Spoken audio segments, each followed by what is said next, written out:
hand over to Tina now, because Tina has got a very special expulsion of the week. We're back on that again. There's a few more coming in, aren't there, Tina? Yes, I'm just bringing in.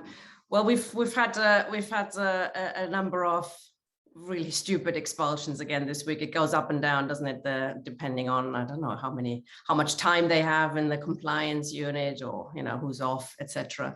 But it continues clearly with such ferocity, and people continue to be expelled and suspended for the most ridiculous things that we want to show, not just how stupid many of those charges are, but also that we're in open solidarity. Not only do we not know platform comrades like some of the left unfortunately do, we celebrate those comrades, because very often they have been the most outspoken fighters against racism and for socialism, and that's the real reason why they got onto the radar of the witch hunters. So this week we've invited David White, who was suspended with others in his CLP in Croydon Central on the evening before Labour Party conference this last year. Pure coincidence, of course, nothing to do with a gerrymandering conference at all. He's now been expelled without a hearing and has been told that he has no right of appeal. David is a former solicitor and has been a Labour Party member for over 51 years. He was also elected member of the Greater London Council. Was a contemporary of Ken Livingstone. And for many years, he was the secretary of Croydon Central CLP. Hi, David. Thanks for joining us. I think just like Ken, you've been falsely accused of anti-Semitism as well, when in fact you tweeted in support of the Palestinian struggle. Is that right? You have to unmute. Sorry, Corey. I'm asking you to unmute again. Can you see the little? Right. Thank you, Tina. Yes, I've been expelled. I was suspended on the eve of party conference last year, like a lot of other people. I was a delegate to the conference, and they suspended or expelled a lot of us. According to the official figures, at least 20, but I think probably more than that. And they were obviously selecting people who they thought might be instrumental in trying to get things passed in the conference. For example, turning down David Evans's application to be General Secretary. So I was suspended then. I put in a very detailed response to their charges, and then heard nothing until the beginning of this week that's just gone. When I received an email from, as always, somebody from Disputes who doesn't give their name, saying that I've been expelled. And you're not allowed to appeal it, is it? Can you do anything? Well, there is very limited rights of appeal.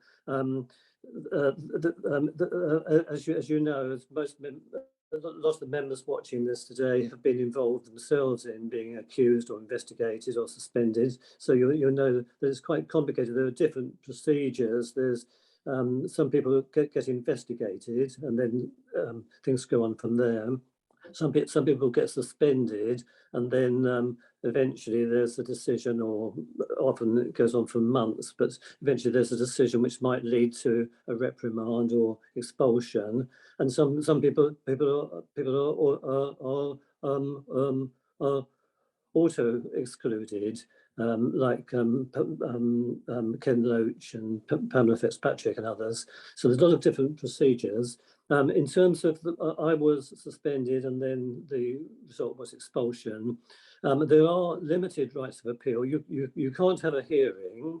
I've not had a hearing to date at all. If you can prove that the papers weren't served properly on you, or various procedural things like that, then you can ask for an appeal. But it's very, very restrictive. And what are you planning to do now? Do you get support locally from members, or are they trying to keep their head down? I'm getting enormous amounts of support locally, and people all over the country, and even abroad. It's very, very gratifying, and I think things like that and programs like this program give great solidarity to people who are targeted, like I have been. So I'm going to try to appeal and see if that achieve anything. I'm not at all optimistic that it will, because I think the results in these things are preordained by the powers that be.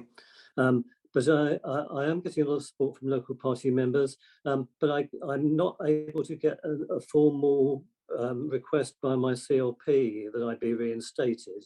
Now, back in 2016, I was suspended, and the whole of my executive committee in Croydon Central wrote a letter to the then General Secretary asking for me to be reinstated, and eventually that worked. But now there's the diktat from David Evans, as you know, that local parties can't discuss a whole range of things. One of which is what they regard as disciplinary cases. But of course, we're not really talking about discipline. We're talking about a purge by the party leadership. So this time, the chair of our CLP at a meeting last week said that there couldn't be any discussion of my case. Well, that's not good, is it? I mean, I have differences with John Dunn earlier on, who said, the party's over. I think, it's not quite over yet, but, unless you fight, there really is no point staying in the Labour Party. So, if people are not prepared to table motions and, in the presumption that they will get disciplined, I think that's the road to nowhere. If you just follow those idiotic rules, I think it's time to stand up to them.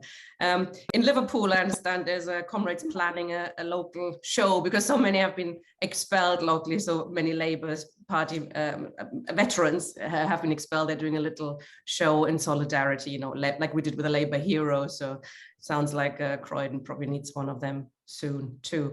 Well, good luck, comrade, and update us, keep us updated how it's going. I will indeed, and thanks to you, Tina, and to Crispin and all the rest of you who organised this show for allowing us to have our say and to get solidarity.